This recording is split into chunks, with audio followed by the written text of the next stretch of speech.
সম্মানিত দর্শক শ্রোতা, আমরা এই পর্যায়ে জানব যে রাসূল করিম সাল্লাল্লাহু আলাইহি ওয়াসাল্লাম কত দীর্ঘ সময় নামাজ আদায় করতেন, কত সময় নিয়ে নামাজ আদায় করতেন।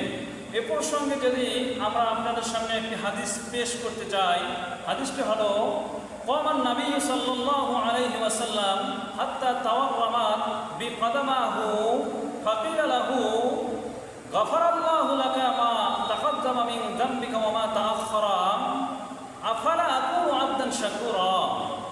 রাসূলুল্লাহ সাল্লাল্লাহু আলাইহি ওয়াসাল্লাম ক্বামান নবী সাল্লাল্লাহু আলাইহি ওয়াসাল্লাম রাসূলুল্লাহ সাল্লাল্লাহু আলাইহি ওয়াসাল্লাম যখন নামাজে দাঁড়িয়ে যেতেন, হাত্তা তাওয়াররামাত বিকদামাহু, রাসূলুল্লাহর পা মোবারক ফুলে যেত।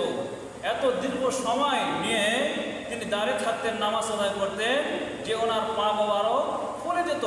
তো একজন ব্যক্তি বলল, ফাকিলা লাহু, এক সাহাবী বলল যে গফারাল্লাহু লাকা মা তাকদ্দামা মিন যামবিকা ওয়া মা তাআখারা। ইয়া রাসূলুল্লাহ, আল্লাহ তাআলা তো আপনার পিছনের সামনের সমস্ত গুনাহগুলোকে আল্লাহ তাআলা মাফ করে দিয়েছেন, এরপরও কেন আপনি এত কষ্ট করে ইবাদত করেন? তখন আল্লাহ রাসূল বললেন যে ক্বালা আফালা আকুনু আবদান শাকুরা, যে আল্লাহ তাআলা আমার এত বড় মর্যাদা দান করলো, এত মর্যাদা দিল যে আল্লাহ আমাকে, সেই আল্লাহকে আমি শুকরগুজার বান্দা হতে পারি না? আমি ইবাদতের মাধ্যমে আল্লাহ তাআলার কি শুকরিয়া আদায় করতে পারি না?